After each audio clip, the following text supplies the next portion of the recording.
Last week I released a list of cozy demos to check out this Steam Next Fest, and I actually played quite a few of them. So I thought it'd be fun to rank them all and share my pros and cons for each of them. But first, hi, I'm Ellie, and this is the Cozy Gaming Club where I love to shine a light on lesser known cozy games. Let's quickly run through my rankings and what each letter means. So S tier games are games I will definitely be playing at launch, and A tier games are games that I'm really looking forward to. While B tier games are games that I might be playing at launch, and C tier games are games that I think need a lot more work, but that I might still check out. And then D tier games are games that I won't be playing again, but thankfully there aren't many of those. Let's start on a high note with a game that I really enjoyed, Mazey Village. I wasn't really sure what to expect from this one, but even now I'm thinking of going back and playing more of this demo. It was a lot of fun and reminded me a bit of the Portal Knight series where you explore different worlds to complete quests. Essentially, a nearby town has been destroyed by an evil tornado, and the mayor ropes you into helping to rebuild it. You'll need to find the lost belongings and villagers by exploring different worlds through the various portals, and each world is completely different. It was fun exploring them, although I wish you could interact with the different items and setups, but there are cute animals that you can pet to get them to follow you.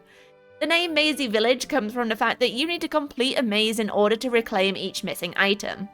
Now, I found these mazes really simple, and it may just be the family-friendly nature of this game, or it may be because it's a demo, but I didn't really struggle with any of them.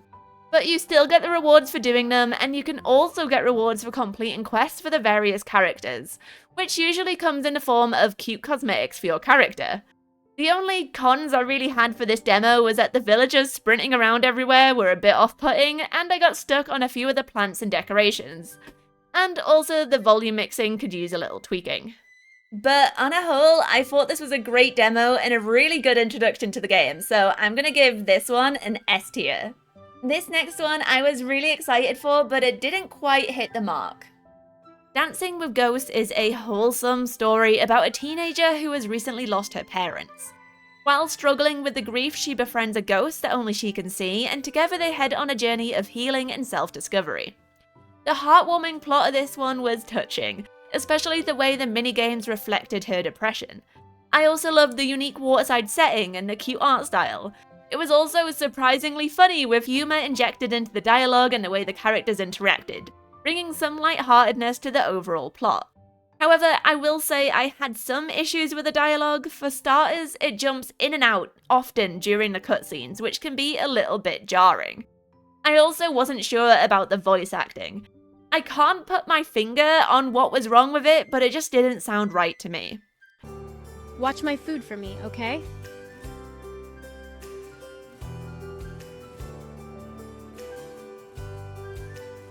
Great, I just washed these clothes. Looping back around to the minigames, there are a few different ones to keep things interesting, but because continuing the main story is locked behind these minigames, you have to do them so many times to continue, which gets a little bit repetitive. Overall, I wanted to love Dancing with Ghosts, but I'm gonna give it a C. I've seen a lot of cozy gamers getting into sticker crafts on social media, and now someone's turned it into a game. Little Corners is a super cute and creative decorating game where you peel stickers from a collection of sticker sheets and place them and stack them to create a cute scene. All the stickers have a sort of medieval theme to them, and I love how detailed they are, ranging from the tiniest little spider to go on your web to giant bookshelves that you can fill with different items. Each scene has way more stickers available than you need, so even though each room has a set design, you can really customize it and put your own spin on it. But it is a bit limited, as each sticker only has 2 orientations, so you can only really use 2 of the 4 walls for placing your windows, doors, shelves, etc. And it's a bit difficult to line things up. I would love a zoom feature to let you get a little bit closer and be more precise. This could also be a me issue though, as I was playing on laptop with my trackpad and the game isn't really optimized for this, as it uses the mouse scroll wheel for a lot of the controls. So this was a bit finicky and something to be aware of if you're in a similar boat. But I did love the concept and the scenes were fun to decorate, and I'm intrigued to see what else they'll add in the future, given the 2 rooms in this demo were an apothecary and an observatory, which gave me witchy magical vibes. I'm gonna rank Little Corners as B, and I'm gonna rank this next game as B as well. Everdream Village is the sequel to Everdream Valley, and it seems to fix a lot of the issues I had with the base game. Namely, that it was quite empty and there wasn't much to do. The demo for Everdream Village is packed with different tasks for you to complete, and although I didn't experience this in the demo, it seems to be hinting at a similar mechanic to Animal Crossing, where you can visit other islands and ask villagers to come and live with you. This also makes the gameplay a bit less grindy too, as your neighbours can actually help out around town, with the demo showcasing that you can assign them tasks like cutting wood for you. Much like the base game, Everdream Village has a lot of creative mini-games to make the tasks more interactive, like directing milk into a bucket while milking your cows, hitting the right direction while soaring, and more. But while some of these are skippable, like the furniture construction, most of the task minigames don't seem to be skippable, which I can see becoming repetitive if you have to do them multiple times a day. There's a big open world to explore and decorate, including terraforming, and I feel like the graphics are a big step up from the original game. Moving on to the cons, and the biggest issues for me were the controls. They were very clunky and had no options for remapping. Possibly related to this, but I had a lot of issues with the tools as well, such as fences not placing properly, not being able to talk or interact while holding certain tools, and I don't even know what to say about my metal detector besides, I don't think that's how you're supposed to use it. They also chucked a ton of tutorialization at you at the beginning of the demo. There were so many screens that it was very overwhelming. When it comes to the farming, I wasn't a fan of the crops not having a dedicated square for planting, but I did like being able to water and dig everything at once. My final con is that while I like that they kept the animal transformation in, the dog scent trails were super difficult to follow. I think this has a lot of potential, but it's a little clunky in its current state, and I'm not sold at the moment. But I'll probably check back at launch and see if it's improved. Let's talk about a game I will definitely be playing at launch, and this should come as a surprise to no one, because this game is Powerwash Simulator 2. I loved the first Powerwash Simulator game, and think it's perfect for shutting out the world for a while. And I always play while listening to audiobooks or podcasts to help with the disassociating, or while chatting to my friends. Well, I just finished the original, and the second game is launching in 3 days, so I figured I'd try out the demo, and I can already feel a huge improvement on the first game.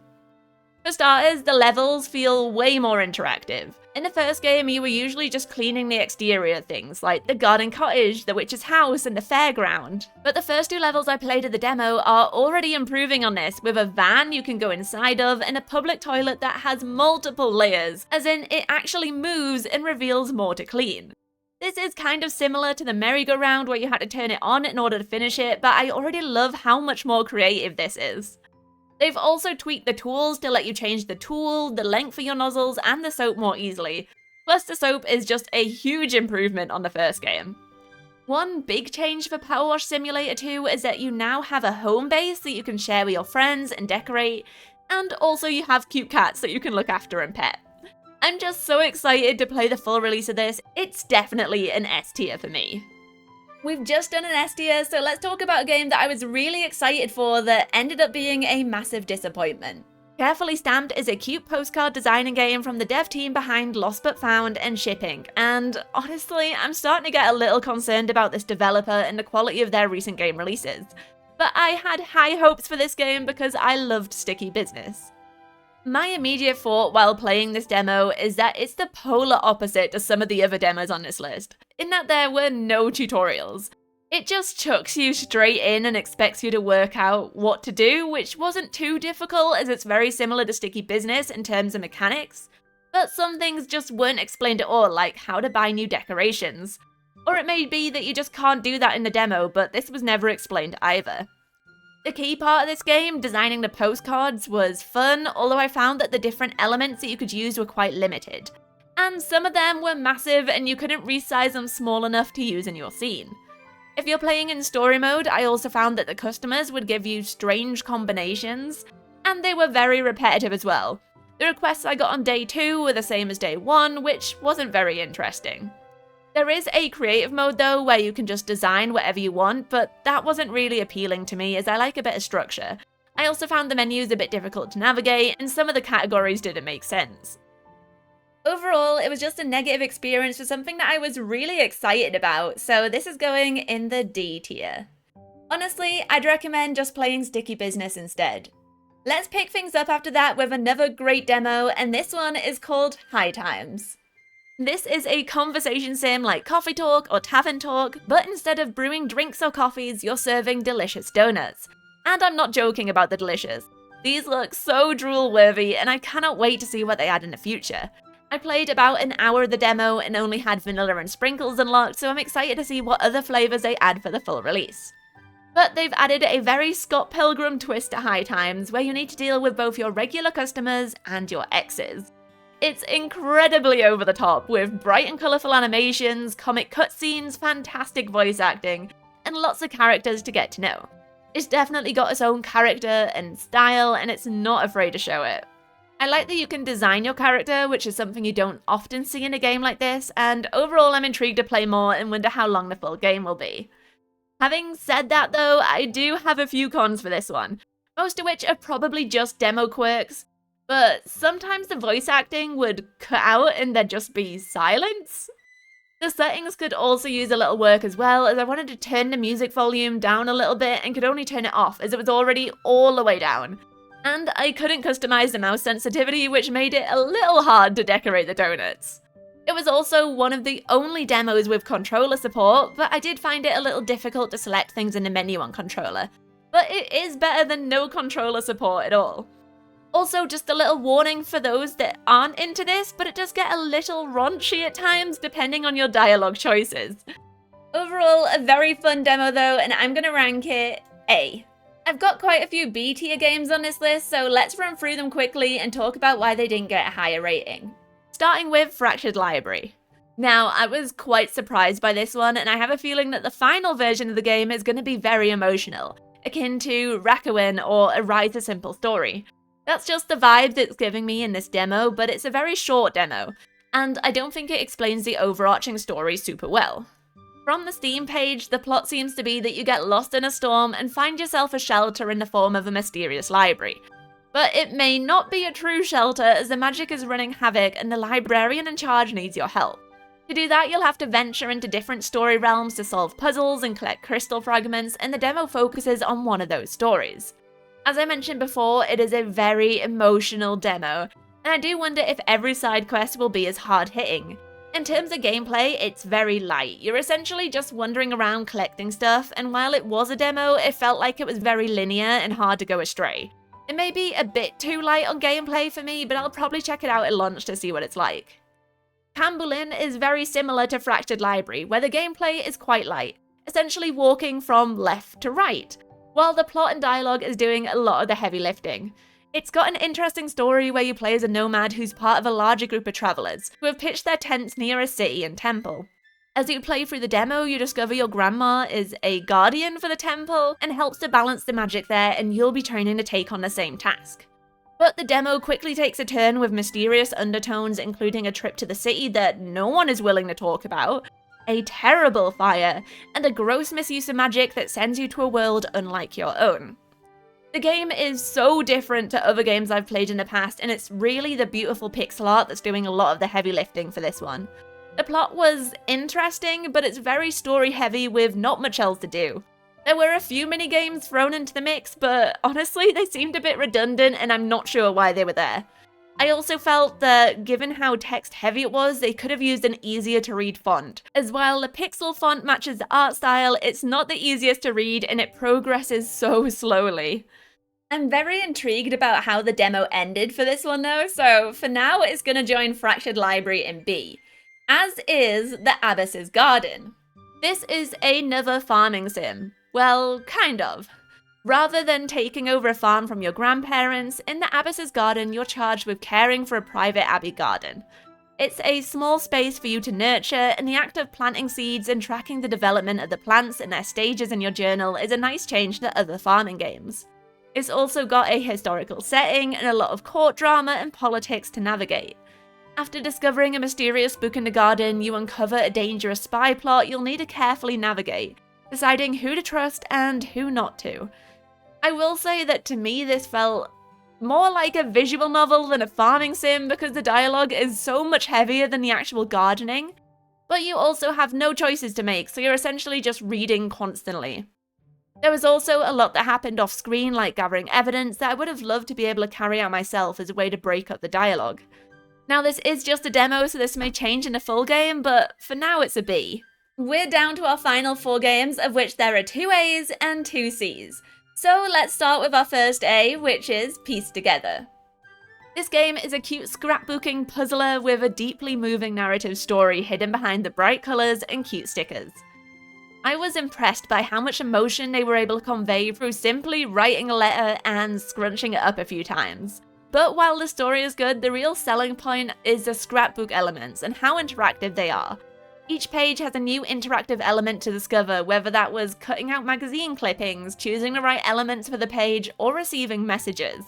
I especially love the art style for the journaling and the variety of items you could stick onto the page, like train tickets, drawings, cards, and more. There's also cute stickers that you can collect by interacting with certain elements and add to your page to decorate them even further. On the other hand though, you can't return to previous pages, which was sad because I wanted to go back and add my stickers everywhere. On a similar note, some of the controls weren't super intuitive. Cutting out the clouds confused me, as did writing with a pen and gluing things down. Some were click and hold, while others were just clicking, and it was a bit difficult working out which was which. They also have some of the narrative hidden behind investigating the photos, but I honestly forgot to do this most of the time. Next up is Tray Tales, and this one had a lot of potential, but it's just nowhere near ready yet. I love live sims and The Sims, especially the rags to riches storylines, and this one had a lot of lofty goals that I'm just not seeing materialized in this demo. For starters, the character creation was quite nice with a range of options, although I did feel like the colours were a bit off on some of the hairstyles, and definitely off on some of the outfits, like this one which coloured in the jumper, the collar, and the tie. But once you get into the game, it really starts to struggle. Firstly, there's barely any story, apart from receiving some seeds on your first day. I wasn't really sure what I was supposed to be doing in this demo, and I feel like that definitely impacted my experience. Also, the tools are just awful. They don't lock onto a spot even when you're looking straight at it, and I wasted so much stamina watering or trying to break something that my game wasn't even recognizing. Plus, at one point the game got stuck and I lost all of my energy because my character tried to repeatedly break something and I couldn't do anything to stop it. There also feels like a huge disconnect between the plot and the game itself, because your garden is an overgrown mess with rubbish strewn everywhere, but then you go inside your house and it's gorgeous. There's even a gaming setup and a fully stocked kitchen, while the game is telling you you're penniless, and this is never explained. So much of the game was locked in the demo, so I couldn't really explore anywhere beyond my farm, the grocery store, and a super expensive bookshop. But I did take my car to the city, which was also super weird. None of the cars move on the busy street, and you can't chat to any of the villagers there. And there is literally nothing to do apart from this weird egg game that I failed at too many times. Like, what is the point of this whole area? Oh, and speaking of failing at the egg minigame too many times, there's no day-night cycle either, because I only realised that it was 11 PM when I looked at the clock. There was no change in colours to signify a change from day to night. I toyed for a while about whether this one belongs in D or C, and eventually I decided to drop it in C. Because I do think it has potential, and I really hope it becomes the game it wants to be, so I'm probably going to check it out at launch.